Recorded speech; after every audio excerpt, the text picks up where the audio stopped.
బ్రహ్మ పురాణం, పురాణాల పాత్ర ఏమిటి? పురాణం అంటేనే ప్రాచీనమైనదని అర్థం. సృష్టికి ప్రారంభములో జ్ఞానరాశి సామాన్య శబ్దాలలోనూ వాక్యాలలోనూ చెప్పటానికి వీలు కాని సమయములో పురాణాలను దేవతలు సేకరించారు. ఆ ప్రాచీన కాలపు ఆలోచనాధార, భావనాధార, జ్ఞానధారలు విస్తారముగా పురాణాలను కూర్చటములో ప్రతిఫలించింది. దీని వలన వేదార్థాన్ని సరి అయిన పద్ధతిలో సరిగా అవగాహన చేసుకునే వీలు కలిగింది. అదే పురాణ ఉపబృహం కథ అని పిలువబడింది.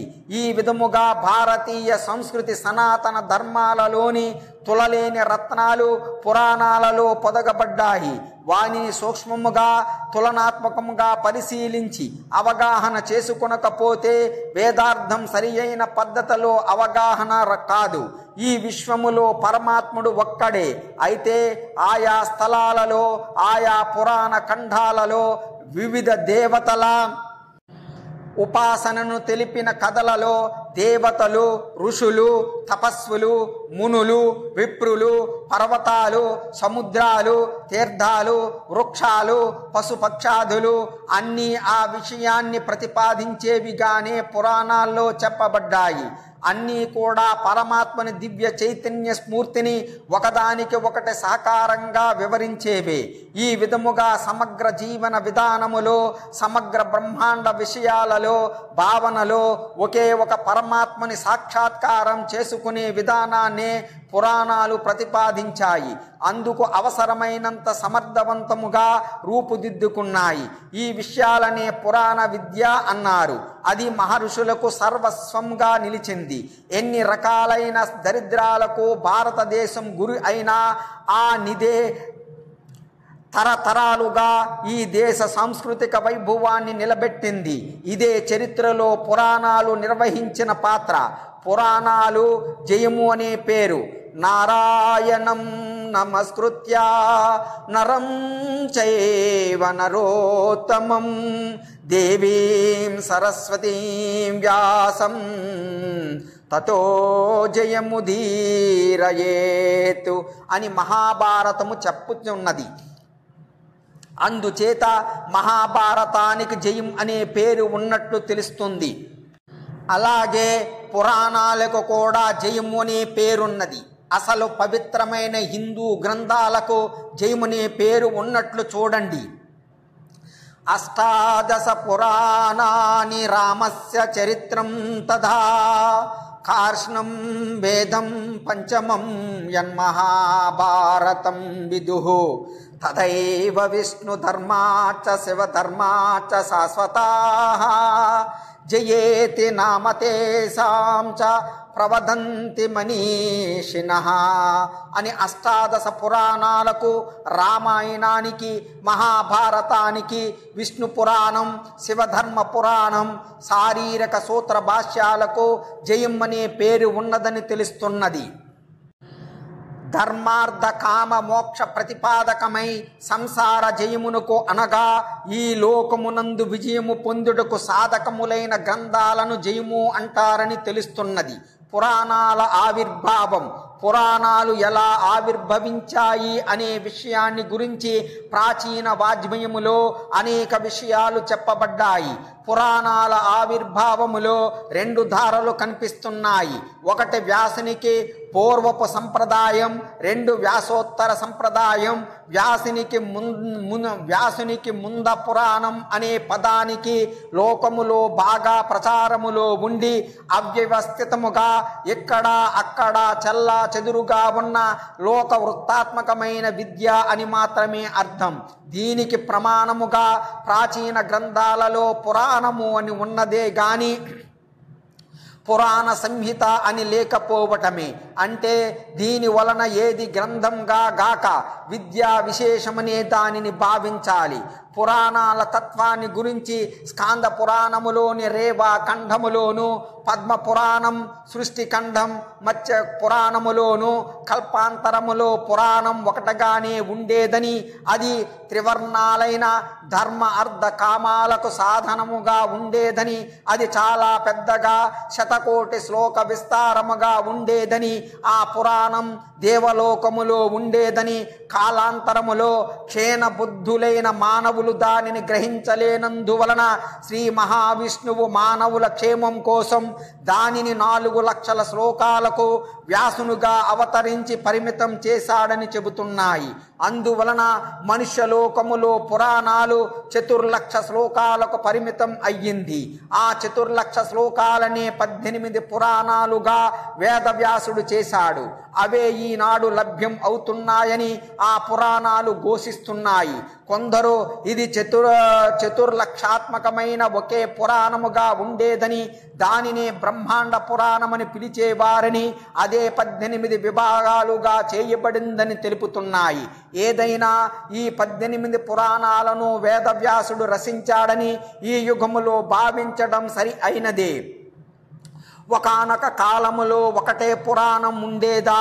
పురాణ వాజ్మయం విస్తృతముగా పెరిగి 4 లక్షల శ్లోకాల పరిమితికి చేరిన నేడు ఈ విషయాన్ని నిర్ధారించడానికి అంతగా అవకాశము లేదు గాని పండితులు అనేకులు ఆరంభములో 18 కాదని తెలుపుతున్నారు. మొదట శ్లోకాత్మకమైన పురాణం ఒక్కటే ఉన్నట్లు, అది క్రమముగా వేదోపబృహణం చేయటం అనే అంశం ఆధారముగా క్రమంగా పెరుగునట్లుగా దాని గ్రంథ సంఖ్య మొదట కొద్దిగా ఉండి తరువాత పెరుగుతూ పోయి వేరు కాలాలలో పెరిగిన కూర్పులు బయలుదేరినట్లుగా చెప్పటానికి పురాణాలలోనే కొన్ని సూచనలు ఉన్నాయని తెలుపుతున్నారు. జాక్సన్ అనే ఐరోపియా పరిశోధకుడు వైదిక యుగం చివరి భాగము నుంచి క్రీస్తు పూర్వం 2వ శతాబ్దం వరకు ఇతిహాసాలకు అనుబంధముగా పురాణం ఒకటి ఉండినట్లుగా, అందులో సర్గము, ప్రతిసర్గము, వంశము, వంశానుచరితము, మన్వంతరము అనేవి వర్గీకరింపబడినట్లు హిందువుల వ్రాతల వలననే తెలియవస్తున్నది. స్టీఫెన్ కాలం వరకు వేరు మఠాలలో వ్రాయబడుతూ వచ్చిన సాగ్జన్ క్రానికల్లా వంటివే ఈ పురాణాలు. నార్మనుల దండయాత్ర తరువాత పరస్పర సంబంధము లేని భాగాలు ఆ వృత్తాంతములో చేరిపోతూ వచ్చినట్లే హిందూ సామ్రాజ్య కేంద్ర ప్రభుత్వం అంతరించిన పిదప పండిత సమావేశాలు అంతకు పూర్వం కంటే కష్టతరమైన, అప్పటి నుంచి ఆయా పుణ్యక్షేత్రాలలోని పండితులు తమ దగ్గర గల శ్లోకాత్మకమైన మూల పురాణ ప్రతులలో అక్కడక్కడ మార్చటం, కొన్ని చోట్ల స్థానిక విషయాలను చేర్చి గ్రంథాన్ని పెంచటం సంభవించి ఉండాలి. మూల గ్రంథమైన ఆది పురాణము నుంచి ఈ విధముగా బ్రహ్మపురాణం ఒరిస్సాలోను, పద్మపురాణం పుష్కర క్షేత్రములోను, అగ్ని పురాణం గయలోను, వరాహ పురాణం మధురలోను, వామన పురాణం స్థానివేశ్వరములోను, కూర్మ పురాణం వారణాసిలోను, మత్స్య పురాణం నర్మదా ప్రాంతములోను పుట్టాయి అని వ్రాసాడు. మూల పురాణములోని శ్లోకాలు ఎన్ని? దేశ కాలాలను బట్టి పురాణాలు చాలా మార్పులను పొందాయి. ఇప్పుడు స్పష్టముగా ఆ మూల పురాణ రూపాన్ని కనుక్కోలేకపోయినా కొన్ని ఆధారాలను బట్టి ఒకపాటి నిర్ణయానికి రావచ్చు. భవిష్యత్ పురాణములోని సర్వాణ్యేవ పురాణాని సంజ్ఞేయాని నర్షభద్వాదశైవ సహస్రాని ప్రోక్తానాం మనీషిభిః అనే శ్లోకం వలన పురాణాలు అన్నీ కలిపి మొదట 12,000 శ్లోకాలకు పరిమితమేనని తెలుస్తున్నది. అలాగే పునర్విద్భింగతానీహ ఆఖ్యానైర్విధైరుప యథా స్కాంధం తథా భేదం భవిష్యం కురునందన. ఓ రాజోత్తమ, పురాణాలు అన్నీ కలిపి మొదట 12,000 వేలు గ్రంథముగా ఉండేది. కాలక్రమములో అనేక వ్యాఖ్యానాలు చేరి అది వృద్ధి చెందింది అని చెబుతూ ఇంకా స్కాంద శతసహస్రంతు లోకానాం జ్ఞాతమేవహి భవిష్యమేత దృశినా లక్షార్ధ సంఖ్యయా కృతం స్కాంధం. 1,00,000 గ్రంథాల పరిమాణం భవిష్య పురాణం 50,000 గ్రంథముగా పెరిగిందని లోకులందరికీ తెలుసుని తెలుపుతున్నది. మొదటలో ఉన్న ఆది పురాణం పేరు ఏమిటి? ఒక్క పురాణము నుంచి పెక్కు పురాణాలు పుట్టాయనటానికి విష్ణు పురాణమే ఒక దృష్టాంతము. విష్ణు పురాణం పురాణాలకే ఆదర్శనమైనదని, పురాణాలలో పురాతనమైనదని పరిశోధకుల భావన. కానీ ఈ విష్ణు పురాణము కూడా స్వతంత్రము కాదు, ఒకప్పటిది. బ్రహ్మాండ పురాణమునే సర్వ సమగ్ర పురాణము యొక్క భాగముగా ఉండేది. తరువాత కాలములో దాని నుంచి చీలి స్వతంత్ర పురాణం అయ్యింది. 16వ శతాబ్దం వాడైన వెన్నుల కంటే సూరణ విష్ణు పురాణాన్ని తెలుగులోకి అనువదించాడు. అందులో షష్టాంతాలైన తరువాత అభ్యుదయ పరంపరాభివృద్ధిగా నా యొరపంభూనిన బ్రహ్మాండ పురాణంభునందలి పరాశర సంహిత అయిన శ్రీ విష్ణు పురాణంభునకు కథాక్రమము బెట్టిదనినా అని చెప్పినాడు. ఇంతేకాక ప్రతి ఆశ్వాసం చివర గద్యాలలోనూ ఇలాగే వ్రాసాడు. దీనిని బట్టి 16వ శతాబ్దములోని సంస్కృత పురాణాలు ప్రతిలో ఆది పురాణంలోని పరాశర సంహిత అనబడే భాగమని వ్రాసి ఉండాలని నిశ్చయముగా తెలుసుకొనవచ్చు.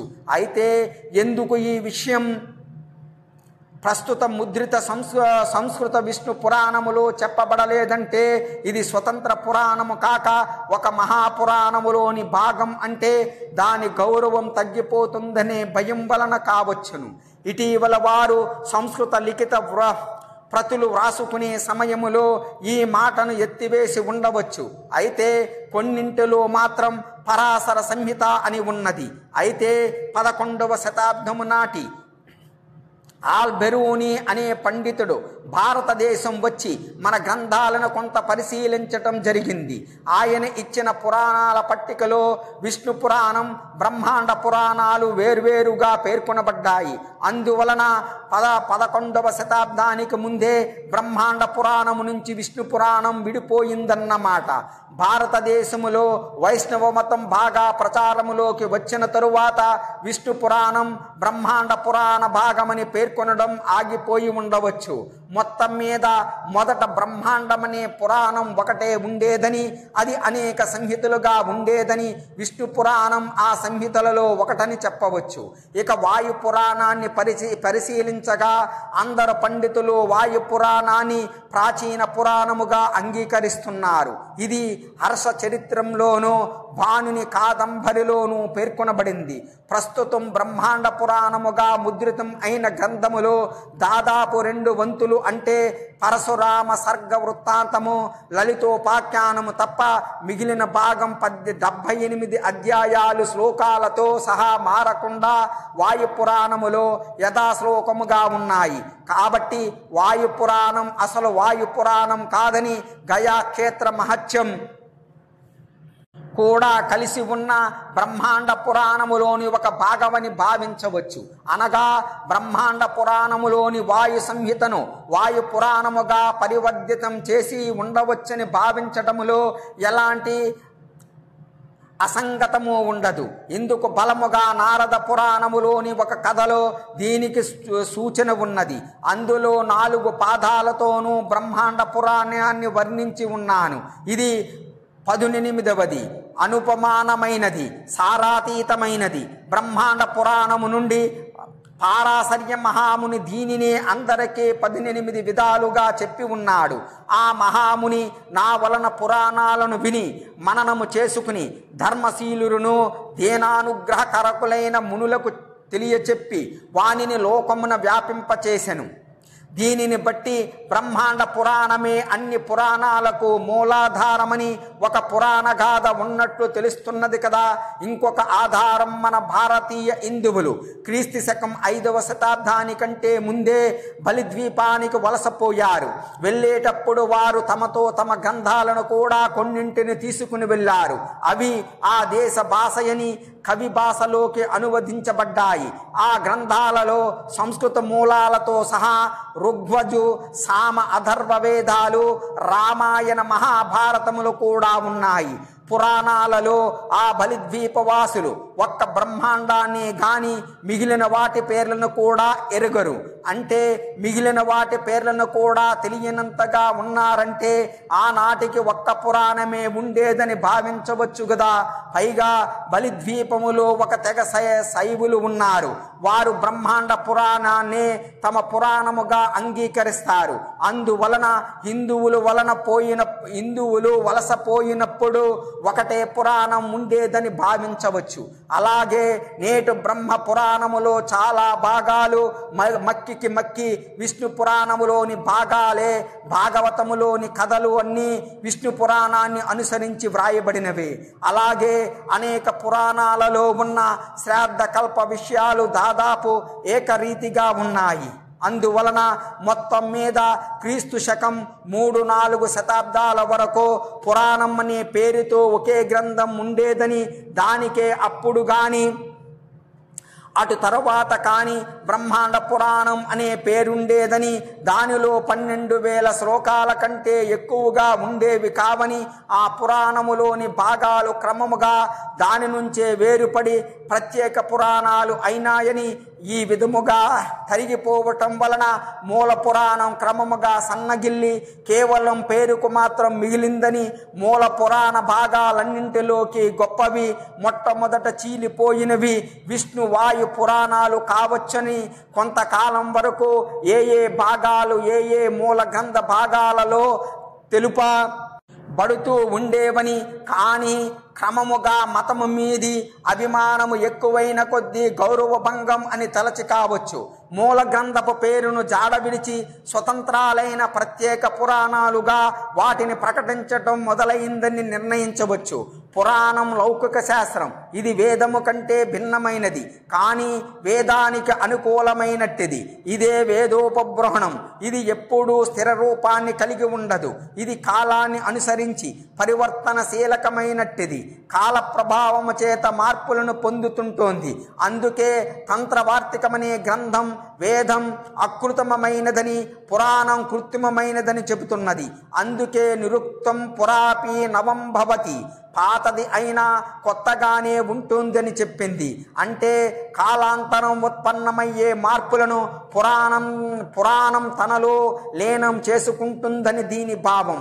వేదాలు పురాణాలను గురించి ఏమి అంటున్నాయి?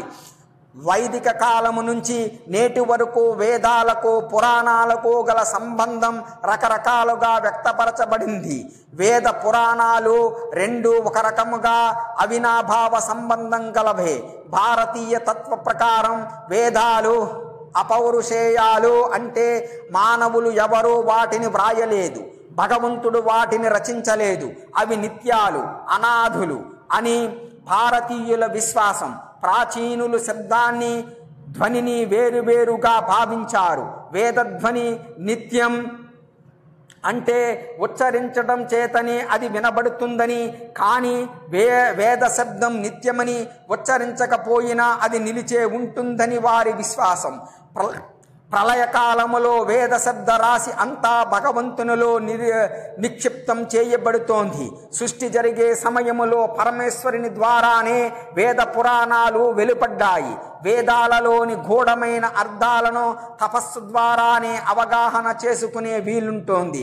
వేదాలు ఈ నిగూఢమైన అర్థాలను గురించే భగవద్గీతలో భగవంతుడు వేదాంత కృద్వేద వివేద చాహం అని తెలిపాడు. ఈ విధముగా వేదాలలో నిక్షిప్తమైన గూఢార్థాలను గ్రహించటానికి సరళమైన భాష అవసరం. అందుకు పురాణాలు, రామాయణ, మహాభారతాలు రచించబడ్డాయి. వేదాలు, పురాణాలు, రామాయణం, భారతం ఇవి అన్నీ కూడా ఒకే ఒక అఖండ ధర్మాన్ని ప్రతిపాదిస్తున్నాయి.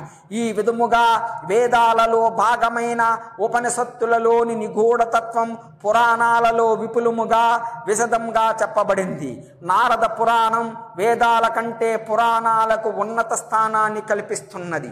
వేదాలు సమగ్రముగా పురాణాలలోనే ప్రతిష్ఠితాలుగా ఉన్నాయి అని ఇంకా గ్రహ సంచారో నశుద్ధి కాలబోధిని అంటే వేదాలలో జ్యోతిష్యానికి సంబంధించిన గ్రహ సంచారం, ఇతర వ్యావహారిక విషయాలు ఎక్కడా లేవు అంటోంది. ఒక ఉదాహరణ చూద్దాం. పురాణాలలో చంద్రగ్రహణ సమయములో రాహువు చంద్రుని కబలిస్తున్నాడని పురాణాలు చెబుతున్నాయి. కానీ ఆధునిక విజ్ఞానశాస్త్రం చంద్రుడు భూమి యొక్క నీడ లోనికి ప్రవేశిస్తున్నాడని చెబుతోంది. కాబట్టి పురాణములో చెప్పబడింది అభూత కల్పన అని భావించటం జరుగుతోంది. చంద్రుడు భూమి యొక్క ఛాయలోనికి ప్రవేశించినప్పుడు ఆ ఛాయలో ఒక చేతన శక్తి ఉంటుందనేది అందరికీ తెలిసిన సత్యమే. ఆ చేతన శక్తే పూర్ణచంద్రుడిని కనబడకుండా చేసి కొంత సమయం పాటు చంద్రుడి తేజం కానరాకుండా చేస్తుంది. అందువలన అది అసురీయ శక్తిగా భావింపబడుతోంది. దీనినే మనం రాహువు, రాక్షస శక్తి అంటున్నాం. ప్రకృతిలో జరిగే అన్ని సంఘటనలలోనూ ఈ చేతన శక్తి యొక్క ప్రమేయం పైకి కనిపించకుండానే ఉంటోంది. దేవి భాగవతం శృతి స్మృతి ఉభయనేత్రం పురాణం హృదయం స్మృతం ఏతత్యయోక్త ఏవ స్యాద్ధర్మో వా అన్యత్ర కుత్రచిత్ అంటోంది. అనగా ధర్మ పురుషుడికి శృతులు స్మృతులు రెండు కళ్ళైతే పురాణాలు హృదయం అవుతాయి. పురాణాలలో ఆ రెండింటిలో చెప్పబడిన ధర్మాలు ఉంటాయి, వేరే ఎక్కడా ఉండవు అంటోంది. ఋగ్వేదములో అనేక మంత్రాలలో పురాణ శబ్దం ఉపయోగించబడింది. కానీ ఆ సందర్భాలలో ఆ పురాణ శబ్దానికి అర్థం కేవలం ప్రాచీనమైనది అనేది. అధర్వణ వేదములో పురాణ శబ్దం 2 స్థానాలలో ఉపయోగించబడింది. దీని వలన అధర్వవేద కాలానికి పురాణాల రూపాన్ని సంతరించుకున్నాయని నిశ్చయముగా చెప్పవచ్చు. కాబట్టి పురాణం నిగమ ఆగమాలనే మూలముగా గ్రహించినదనే విషయం స్పష్టం. ఇప్పుడు మనం సనాతన ధర్మమని పిలుస్తున్నది వ్యవహారతయా పురాణ ప్రధానమే, ఇందులో సందేహము లేదు. వైదిక వాజ్మయములో సంహితలు మాత్రమే కాకుండా బ్రాహ్మణకాలు, అరణ్యకాలు, ఉపనిషత్తులు కూడా భాగాలే.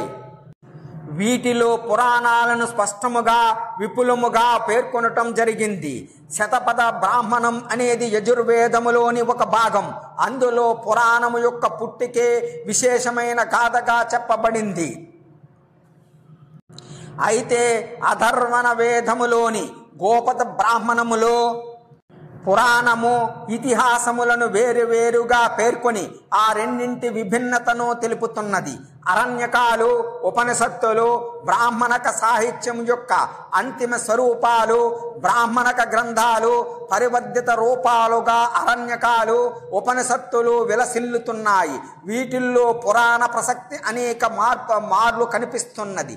తైత్తరీయ అరణ్యకములో పురాణ శబ్దం కనిపిస్తున్నది. అందులో పురాణాన్ని అనే బహువచన రూపము అని కనిపిస్తున్నది. దీనితో ముందు చెప్పబడిన ఆఖ్యానాల బహుత్వం తెలుస్తోంది. అలాగే బృహదారణ్యకోపనిషత్తు పురాణాన్ని వేదముతో సమానముగా పరిగణిస్తున్నది. అంటే ఇతిహాస పురాణాలు మహాభూతేశ్వరుడైన పరమేశ్వరుని శ్వాస రూపాలని తెలుపుతున్నది. అలాగే ఛాందోగ్యోపనిషత్తులో సనత్ కుమారుని వద్ద బ్రహ్మ విద్యను నేర్చుకునే సమయములో నారదుడు తాను క్షుణ్ణముగా నేర్చుకున్న విద్యలలో వేదాలతో పాటుగా ఇతిహాస పురాణాలను కూడా నేర్చుకున్నానని స్పష్టముగా పేర్కొన్నాడు. ఇక్కడ ఉపయోగించిన పయజ్యమం అనే పదం పురాణాలను పంచమ వేదాలుగా భావించబడుతుండేదని చెప్పబడటానికి స్పష్టమైన ఉదాహరణ. పంచమ వేదమనే భావనలో స్థిరపడిన పురాణ విద్య వేదాలతో సమానముగా అతి ప్రాచీన కాలము నుంచే భావించబడేదని విషయం నిశ్చితం. అందువలన ఇతిహాస పురాణాలు పంచమ వేదాలుగా ప్రసిద్ధి చెందాయి. పురాణాలు వేదోపబృహణము. పురాణాలన్నీ వేదాలకు ఉపబృహంకాలే. ఉపబృహంకం అంటే ఏమిటి? ఏ విషయం వేదములో సూచింపబడిందో లేక సంక్షేపముగా చెప్పబడిందో ఆ విషయాన్ని విస్తారముగా నిరూపణగా వివరించడమే ఉపబృహంకత. పురాణాలు వేదాల ప్రామాణిక తలను అన్నిటికంటే ఎక్కువగా వివరిస్తున్నాయి. మహాభారతము కూడా ఇదే విషయాన్ని పురాణ రూపములోని పూర్ణచంద్రుడు శృతి వేదం అనే వెన్నెలను కాస్తాడు అని ధృవీకరిస్తున్నది. కూర్మ, పద్మ, బ్రహ్మాండ మొదలైన పురాణాలు ఇదే విషయాన్ని నొక్కి చెబుతున్నాయి. ఉపబ్రహ్మణ పదములోని బృహి లేక బృహు అనే ధాతువుకు వర్ధనము, పెంచు అని అర్థం. అంటే వేదములోని మంత్రాల ద్వారా ప్రతిపాదించబడిన అర్థం. సిద్ధాంతము లేక కథానకాలను విస్తరించి వాటిని పోషించడమే పురాణాల ద్వారా చేయబడిన వర్ధనం. దీని వలన సమస్త పురాణాలు, భారతాది ఇతిహాసాలు ఏదో ఒక రూపములో వేదార్థాన్ని ఉపబృహణం చేస్తున్నాయని తెలుస్తున్నది. వేదాలను అధ్యయనం చేసేవారు వానిని సాంగోపాంగముగా అర్థాన్ని కూడా తెలుసుకోవాలని మనువు చెప్పాడు.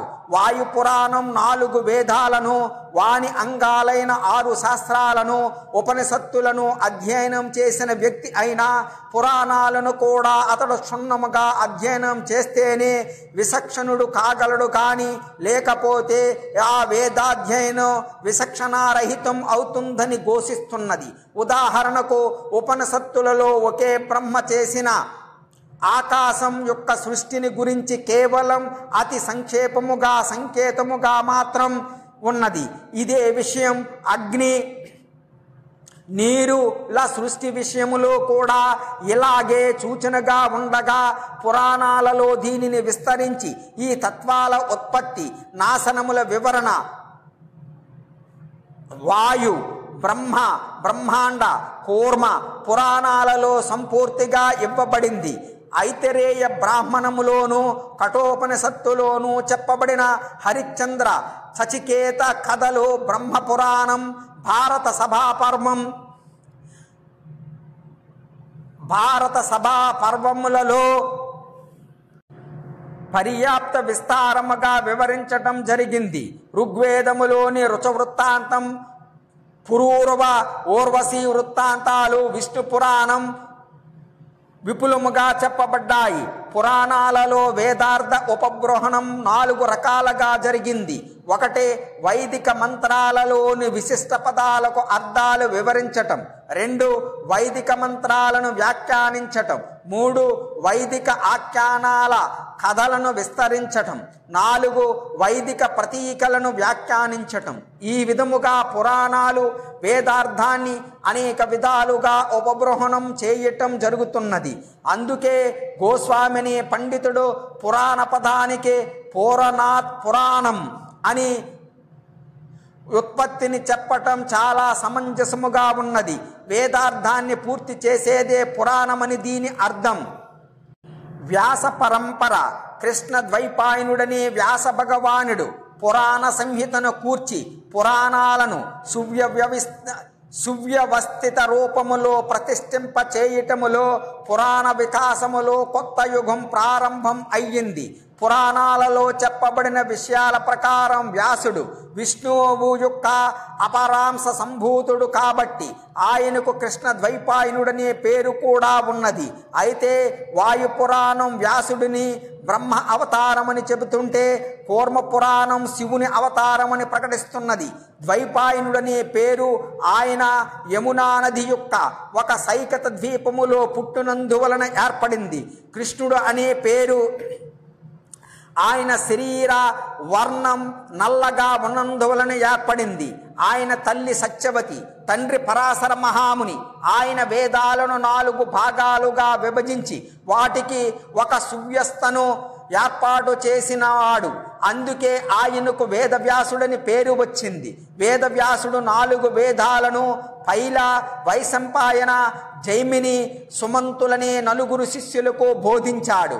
వీళ్ళు 4 అనగా పైలుడు ఋగ్వేదాన్ని, వైశంపాయనుడు యజుర్వేదాన్ని, జైమిని సామవేదాన్ని, సుమంతుడు అథర్వ వేదాన్ని అభ్యసించి వేద పారంగుతులైనారు. ఆయనకు 5వ శిష్యుడు కూడా ఉన్నాడు. అతడే సూతుడైన రోమహర్షణుడు. వేదవ్యాసుడు ఆ సూత రోమహర్షునికి ఇతిహాస పురాణాలను బోధించాడు. సూతుని పుత్రుడు సౌతి పద్మపురాణం. ఈ సౌతి పేరు ఉగ్రశ్రవుడని చెబుతున్నది. ఈయనే నైమిసారణ్యములో సౌనుకాది మహామునులకు మహాభారతాన్ని వినిపించాడు. ధర్మానికి హాని కలిగినప్పుడు మానవ క్షేమానికి వ్యాసుడు అవతారం ఎత్తుతాడని పలువురు ధర్మరక్షకుల విశ్వాసం. మన 18 పురాణాలను వ్యాసుడే వ్రాసాడు అని భారతీయుల విశ్వాసం. కొందరు పండితులు కొన్ని శాస్త్రీయ ప్రమాణాలను ఆధారముగా తీసుకుని ఈ 18 పురాణాలను అనేకులు ఋషులు, మునులు కలిసి రచించారని చెబుతున్నారు. మేతాతిథి అనే మనుధర్మ శాస్త్ర వ్యాఖ్యానకర్త ఉద్దేశములో పురాణాన్ని వ్యాసాది ప్రణీతాని అన్న దానిలో ఆదిపదాన్ని అనుసరించి పురాణాలు కేవలం వ్యాసుడు మాత్రమే రచించినవి కాదని, ఋషులు మునులు రచన భాగస్వామ్యం వాటిలో ఉన్నదని అభిప్రాయపడ్డారు. ఇలాగే మార్కండేయ పురాణములో కూడా బహుళాహ పరమర్శయ అని చెప్పిన విషయం కూడా ఆలోచించవలసినదే. బ్రహ్మముఖము నుంచి పురాణం ఇక్కడ ఏకవచనం ప్రత్యేకముగా గమనించాలి వెలువడింది. ఆ తరువాత ఎందరో బ్రహ్మఋషులు పురాణ సంహితను కూర్చారు. అంటే బ్రహ్మముఖము నుంచి పురాణం విద్యారూపములో వెలువడగా తరువాత మహర్షులు పురాణాలన్నీ గ్రంథరూపములో సమకూర్చారన్నమాట. కూర్మ పురాణము కూడా వ్యాసాద్యైహ అని వ్యాసుడు మొదలైన వారు అని చెబుతున్నది. అంటే వేదవ్యాసుడు 2 సంహితలను సమకూర్చాడన్నమాట. మొదటిది ఇతిహాస విషయకరమైన జయ సంహిత. ఇది మహాభారత సంహితకు మూల రూపం. రెండవది పురాణ విషయక పురాణ సంహిత. తరువాత ఆయన శిష్యుడైన రోమహర్షణుడు, ఆయన 3 శిష్యులు అకృతవ్రణ, సావర్ణి, సాంసపాయనులు మొత్తం 4 పురాణ సంహితలను విస్తరించగా మొత్తం 18 పురాణాలుగా క్రమ పరిణామం చెందాయి. ఇందులో మూల కృషి వేదవ్యాసునిదే. పురాణ సంహితలను 18గా విస్తరింపచేయటం ఆయన కృషి ఫలితమే. అందువలననే వేదవ్యాసుడే 18 పురాణాల కర్త అని చెప్పబడుతున్నది. బ్రహ్మాండ పురాణములో బృహస్పతిచ్చ శుక్రచ్చ వ్యాస సారస్వతస్తథా వ్యాసా శాస్త్ర ప్రణయన వేదవ్యాస ఇది శృత అని చెప్పటము కూడా ఈ విషయాన్ని బలపరుస్తోంది. వ్యాసుడు యజ్ఞకర్మల నిష్పాదనం కోసం 4 సంహితలుగా విభజించినప్పుడే పురాణ సంహితను ఏర్పాటు చేశాడని చెప్పబడింది. దానిని 4 విశిష్ట శిష్యులకు బోధించి వారిచే వాటిని అధ్యయనం చేయించి ప్రచార బాధ్యతను నిర్దిష్టపరిచాడు. రోమహర్షణుడు కూడా వ్యాసుడు తనతో చర్చించిన పురాణ సంహితపై ఆధారపడిన తన పురాణ సంహితను ఏర్పరచుకుని ఈ సంహితను తన 6 శిష్యులకు బోధించాడు. ఈ శిష్యుల పేర్లు మనకు వాయుపురాణము నుంచి తెలుస్తున్నాయి. ప్రాచీన కాలములో వ్యక్తుల పేర్లు వారి సొంత నామాలతో పాటు గోత్రకర్తల పేర్లు కూడా జోడించబడి ఉండేవి. అందుకే ఈ 6 పేర్లు వాయు పురాణములో 2 విధాలుగా కనిపిస్తున్నాయి. ఒకటి వారి వైయక్తిక నామం, రెండవది గోత్రజనామం. ఈ క్రమం ఇలా ఉంటోంది. కృష్ణద్వైపాయన వ్యాసుడు కలియుగములో పురాణ సంహితను మొదటగా కూర్చిన మహర్షి రోమహర్షణ సూతుడు. వ్యాసుని నుంచి పురాణ సంహిత మొదట గ్రహించిన ముని 1 సుమతి అత్రేయుడు, 2 ఆకృతి వ్రణ కాశ్యప, 3 అగ్ని వత్స భారద్వజ, 4 మిత్రాయువాసిష్ట, 5 సోమదత్త సాకర్ణి, 6 సుశర్మాసాంకపాయన. ఈ 6 శిష్యులలో 3 ఆకృతి వ్రణ కాశ్యపుడు, సోమదత్త సావర్ణి, సుశర్మాంసాంసపాయనులు తాము మరలా కొత్త పురాణ సంహితను తయారు చేసుకున్నారు. ఈ విధముగా మొత్తం 4 పురాణ సంహితలు ప్రచారములోకి వచ్చాయి. అయితే ఈ 4 సంహితలు వేరువేరుగా భావించకూడదు. అవి అన్నీ ఒక అర్థాన్ని లేక భావాన్ని తెలియజేసేవే. కేవలం కొన్ని సందర్భాలలో పాఠాంతరాలు మాత్రమే కనిపిస్తాయి. ప్రస్తుతం లభ్యం అవుతున్న పురాణాలలో ఒక్క విష్ణు పురాణమే పరాశర మహాముని కృతముగా కనిపిస్తున్నది. మిగిలిన అన్ని పురాణాలు వ్యాసుడు రచించినట్లే తెలుస్తున్నది. అయితే శ్రీకృష్ణ భగవానుడి మంగళ చరిత్ర గల శ్రీమద్భాగవతం మాత్రం వ్యాసుని కుమారుడైన సుకుమారుసు చేత మొదటగా ప్రవచనం చేయబడింది. ఇదే పరంపరగా ఇప్పటి వరకు కొనసాగుతున్నది. పురాణ సాహిత్య పరంపర, వ్యాసుని పారివారిక పరంపర ఈ విధముగా ఉంటోంది. వ్యాసం వశిష్ఠ నప్తారం శక్తేఖ పౌత్రమకల్మషం పరాశరాత్మజం వందే సుఖతాతం తపోనిధం. వ్యాసుడు వశిష్ఠునికి ప్రపవుత్రుడు, శక్తికి పౌత్రుడు, పరాశరుని పుత్రుడు, సుఖునికి తండ్రి. అప్పుడు వారి వంశక్రమం ఇది. బ్రహ్మ, వశిష్ఠుడు, శక్తి, పరాశరుడు, కృష్ణద్వైపాయన వ్యాసుడు, సుఖ మహర్షి. ఇది ఇప్పటి వ్యాసుని వంశక్రమం. వ్యాసుడు అనేది ఒక వ్యక్తి పేరు కాదు, అది ఒక పదవి. ఈ విషయాన్ని దేవీ భాగవతం స్పష్టముగా పేర్కొంది. అతడు ప్రతి ద్వాపర యుగములోనూ ప్రభవిస్తాడు. ప్రపంచ క్షేమం కోసం ఒక వేదాన్ని 4 వేదాలుగా, ఒక పురాణ సంహితను 18 పురాణాలుగా వ్యాసిస్తాడు, విభజిస్తాడు. వేదాలను విభజించిన కారణముగా ఆయన వేదవ్యాసుడు అని పిలువబడతాడు. పురాణాల సంఖ్య 18 సంఖ్యా ప్రత్యేకత. ప్రాచీన కాలములో భారతదేశములో ముఖ్యముగా సంస్కృత వాజ్మయములో 18 సంఖ్యకు చాలా ప్రత్యేకత ఉన్నది. 18 సంఖ్యను పవిత్రమైనదిగా భావించేవారు. అందుచేత కూడా దీనికి విస్తృత ప్రాచుర్యం వచ్చింది. పంచమ వేదముగా భావించే వ్యాస మహాభారతములో ప్రధాన పర్వాల సంఖ్య 18.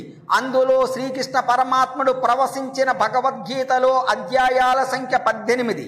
పాండవ కౌరవ పక్షాల మొత్తం సైన్యం సంఖ్య 18 అక్షౌహిణులు. కురు పాండవ యుద్ధం జరిగిన రోజుల సంఖ్య 18. అలాగే మహాభాగవతములోని శ్లోకాల సంఖ్య 18,000. అలాగే మహాపురాణాల సంఖ్య 18. ఉపపురాణాల సంఖ్య 18. ఔప పురాణాల సంఖ్య 18. ఏ పురాణాలు మహాపురాణాలు అనే దాంట్లో కొద్దిపాటి మతభేదం ఉన్న పురాణాల సంఖ్య మాత్రం 18 ఏకగ్రీవముగా అందరూ అంగీకరించే విషయమే. ఈ 18వ సంఖ్య ఏదో కారణం లేకుండా నిర్హేతుకంగా పెట్టింది కాదని, అది సహేతుకమనేనని అభిప్రాయమని పండితుల భావన. వ్యాసులు 18 పురాణాలను వ్యాసుడు రచించాడని చెప్పబడుతున్నది. వ్యాసుడు ఒక వ్యక్తి కాదు, అనేకులని కొందరి అభిప్రాయం. కొందరు ఇంద్రుడు మొదలైన శబ్దాలలాగానే వ్యాస శబ్దము కూడా బిరుదువాచకం. కృత, త్రేత, ద్వాపర, కలియుగాలు 4 కలిసి ఒక మహాయుగం అని పిలువబడుతోంది. వీనిలో యుగగణనం కృతయుగం 4800 దేవవర్షము, మానుష వర్షములు 17,28,000. త్రేతాయుగం 3600 దేవవర్షము, మానుష వర్షములు 12,96,000. ద్వాపరయుగం 2400 దేవవర్షము, మానుష వర్షములు 8,64,000. కలియుగం 1200 దేవవర్షము, మానుష వర్షములు 4,32,000. మొత్తం 12,000 దేవవర్షము. మానుష వర్షములు 43,20,000. ఈ మహాయుగాలలో ప్రతి ద్వాపర యుగాంతములోనూ ఒక్కొక్క తపోనిధి, వేద విభాగం, అష్టాదశ పురాణ రచనము, అష్టాదశ విద్యా వ్యాపనము చేసి వ్యాసుడు అనే బిరుదు పొందుతాడు అని చెబుతున్నారు. ప్రస్తుతం జరుగుతున్న వైవస్వత మన్వంతరములో ఇప్పటికే 28 ద్వాపర యుగాలు గడిచిపోయాయి. ఆ యుగాలలో అవతారం దాల్చిన వ్యాసులు వీరు: 1 బ్రహ్మ, 2 ప్రజాపతి, 3 వసనుడు, 4 బృహస్పతి, 5 సలిత, 6 మాత్యువు, 7 ఇంద్రుడు, 8 వశిష్ఠుడు, 9 సారస్వతుడు, 10 త్రిధాముడు, 11 త్రిపురుషుడు, 12 భరద్వాజుడు, 13 అంతరిక్షుడు, 14 ధర్ముడు, 15 త్రయ్యారుణి, 16 ధనంజయుడు, 17 మేధాతిథి, 18 వ్రతి, 19 అత్రి, 20 గౌతముడు, 21 ఉత్తముడు, 22 వేణుడు, 23 సోముడు, 24 తునబిందువు, 25 భార్గవుడు, 26 శక్తి, 27 పరాశరుడు, 28 కృష్ణద్వైపాయనుడు. రాబోయే ద్వాపర యుగములో అశ్వత్థామ వ్యాసుడు కాగలడు. పై 27 వ్యాసుల పేర్లలో కొన్ని పురాణాలలో తేడా కనిపిస్తున్నది. వ్యాసనామాలలో కూర్మ పురాణములో కూడా కొంత భేదం కనిపిస్తోంది. అవి కల్పభేదాన్ని బట్టి ఏర్పడినవేనని భావించాలి. పురాణము, వ్యాసుడు, సూతుల స్థానం. పురాణ పరిశోధన చేసిన కొందరు విద్వాంసులు ప్రాచీన కాలములో పురాణానికి సంబంధించిన 2 విధాన పరంపరలు ఉండేవని భావిస్తున్నారు. 1 సూత పరంపర, 2 వ్యాస పరంపర. ఈ 2 విధానాల పరంపరలను గురించి తెలుసుకునే ముందు సూతుడు ఎవరు, వ్యాసుడు ఎవరు అనే విషయం మనం తెలుసుకోవటం అవసరం. మహాభారతములోను పురాణాలలోనూ సూతుని వ్యక్తిత్వం ఒక ప్రహేళిక, చిక్కు ప్రశ్న లాంటిది. సూతుడిని రోమహర్షణుడు లేక లోమహర్షణుడు అంటారు. అంటే తన వాక్పటిమ చేత శ్రోతల రోమాలు నిక్కపడుచుకునేటట్లు చేసేవాడు అని దాని అర్థం. పురాణములో భగవంతుని విషయాలను గురించి వ్యాసుడు వివరిస్తున్నప్పుడు స్వయముగా సూతుని వెంట్రుకలే నిక్కబొడుచుకునేవి కాబట్టి ఆయనకు సూతుడనే పేరు వచ్చిందని తెలుపుతున్నది. కూర్మ పురాణం ఈ 2 జరుగుతాయి కాబట్టి ఆయనకు రోమహర్షుడనే పేరు వచ్చిందని తెలుపుతున్నది. సూతుడు అంటే రథసారథి అని అర్థం. ప్రతిలోమ వివాహం వలన జన్మించిన వాడని ఇంకొక అర్థం. ప్రతిలోమ వివాహం అంటే ఎక్కువ కులపు స్త్రీని తక్కువ కులానికి చెందిన పురుషుడు వివాహమాడటం. బ్రాహ్మణ స్త్రీకి క్షత్రియ పురుషుని యందు జన్మించిన వ్యక్తి సూతుడు అనబడుతాడు. సూతులు అనే ప్రతిమలోమ జాతి గౌతమ ధర్మ సూత్రాలలో పేర్కొనబడింది. అయితే పురాణాలలో వర్ణించిన సూతుడు ఈ రకం పుట్టుకగల వ్యక్తి కాదు. అంటే ఆయన ప్రతిలోమ జాతికి చెందినవాడు కాదు. బ్రాహ్మణ క్షత్రియ జాతుల కంటే భిన్నుడు.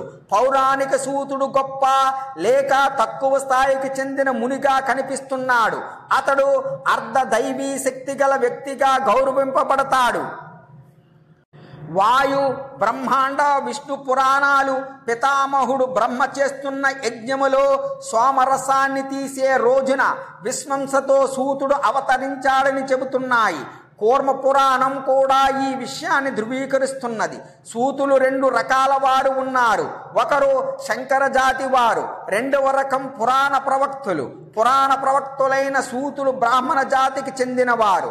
కూర్మ పురాణం ప్రారంభములోనే ఇతిహాస పురాణాల అధ్యయనం కోసం సూతుడు వ్యాసిని శిష్యరికం చేశాడని స్వయంభువ మనువు చేసిన యజ్ఞములో సుత్యాహ దినం నాడు ఈయన ఉత్పత్తి జరిగిందని చెప్పబడింది. ఇంతేకాకుండా అదే కూర్మ పురాణములో వేనపుత్రుడు పృథువు చేత చేయబడిన పైతా మహాయజ్ఞములో స్వయముగా శ్రీ మహావిష్ణువు పౌరాణిక సూతుడుగా సోమరసాన్ని ఆహుతి ఇచ్చే సమయములో జన్మించాడని చెప్పబడింది. ఆహుతి ఇచ్చే సమయములో దేవగురువు బృహస్పతికి ఇవ్వవలసిన ఆహుతి దేవరాజైన ఇంద్రునికి ఇవ్వవలసినది బృహస్పతికి ఇవ్వబడింది. ఈ ఆహుతి ఇచ్చే సమయములో ఉచ్చరించిన మంత్రాలలో వర్ణ విపర్యయం అంటే అక్షరాలు పలకటములో తారుమారు జరిగింది. దీన్నే వర్ణశంకరం అంటారు. వర్ణము అంటే అక్షరము అని కూడా అర్థం ఉన్నది కదా. అంటే ధర్మశాస్త్రాలలో బ్రాహ్మణ స్త్రీకి క్షత్రియ వీర్యం వలన పుట్టిన వ్యక్తి అని పిలువబడ్డాడు అని, అదే విధముగా ఇక్కడ సూతునికి కూడా వర్ణ విపర్యయం జరిగింది. ఇతడికి కేవలం పురాణ ప్రవచనం చేసే అధికారం ఇవ్వబడింది, వేదాధ్యయనం చేసే అధికారం అయితే లేదు. వాయు పురాణం మొదలైన ఇతర పురాణాలలో లేని ఈ విషయం ఒక్క పూర్వ పురాణములోనే స్పష్టముగా సూతులకు వేదాధ్యయనాధికారం లేదని చెప్పబడింది. సూతుల యొక్క వృత్తి ఏమిటి?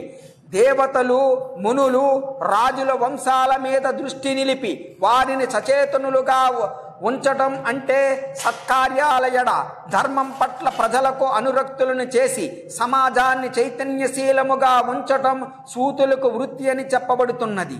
ఇందుకు వారికి ఆధారాలు ఏమిటంటే అప్పటి వరకు ఇతిహాస పురాణాలలో చెప్పబడిన ఆయా దేవతల, మునుల, రాజుల వంశాను చరిత్రలే. వీరు కాకుండా ఉన్న ఇంకొక సూతశాఖ వారు క్షత్రియ ధర్మాన్ని అవలంబించటం లేకపోతే కనీసం రథాలను తోలి ఏనుగులు, గుర్రాలకు చికిత్స చేస్తూ తమ పొట్ట పోసుకుంటారు. దీనికి ఉదాహరణముగా మనం మహాభారతములో కర్ణుని పెంచిన తండ్రి యొక్క చరిత్రను తీసుకొనవచ్చు. ఆయా సందర్భాలలో తగినట్లుగా పురాణ ఇతిహాసాలలో సూతుల పుట్టుకతో పాటు మాగధుల రాజస్థానాలలో రాజును స్తుతించటం, రాజు రాకను తెలియజేయటం మొదలైన పనులు చేసేవారు. జన్మ వృత్తాంతం కూడా చెప్పబడింది. దాని ప్రకారం పృథువేనుడిని స్తుతించటానికి ఈ సూతుడే నియమింపబడ్డారని చెప్పబడింది. సూతులు ఈ జన్మ వృత్తాంతం విష్ణు పురాణం, బ్రహ్మాండ పురాణం, వాయు పురాణాలలో కాస్త విస్తృతముగానే కనిపిస్తున్నది. మార్కండేయ పురాణములోని 6వ అధ్యాయములో శ్రీకృష్ణుని అన్న బలరాముడు ఒక సూతిని వధించగా అందువలన కలిగిన బ్రహ్మహత్యా పాతకానికి ప్రాయశ్చిత్తముగా బలరాముడు తీర్థయాత్రలు చేసినట్లు చెప్పబడింది. దీనిని బట్టి కూడా పౌరాణిక సూతులు బ్రాహ్మణులని తెలుపుతున్నది. పూర్వ పురాణము కూడా సూతిని నోటి ద్వారా స్వయముగా తన కులానికి చెందిన వారు వేద వర్జితులని చెప్పినట్లుగా వివరిస్తున్నది. సౌనికాది మహామునులు సూతిని నుంచే పురాణ విద్యను గ్రహించారు. సూతుల దైవిక ఉత్పత్తిని ఎవరూ సరైందిగా స్వీకరించకపోయినా అది ప్రాచీన కాలములోనే ఎటువంటి కించపడకుండా బ్రాహ్మణులు సూతిని నుంచే గాథలు, ఆఖ్యానాలు మొదలుగా గల పురాణ విద్యను గ్రహించారనేది సత్యం. ఇదే పరంపరముగా ఉపనిషత్తులలో కూడా మనకు కనిపిస్తుంది. ఆయా ఉపనిషత్తు గాథల్లో బ్రాహ్మణులు కేవలం క్షత్రియుల నుంచే కాదు, శూద్రుల నుంచి కూడా ఎటువంటి శంక సంకోచాలు లేకుండా విద్యను గ్రహించేవారు, అంటే జ్ఞానప్రాప్తిని పొందేవారన్నమాట. రైక్వ, జానశ్రుతి, సత్యకామ, జాబాలి ఇంకా ఇతరుల గురించి ఐతిరేయము మొదలైన గ్రంథాలలోని గాథలు ఈ విషయాన్ని నిరూపిస్తాయి.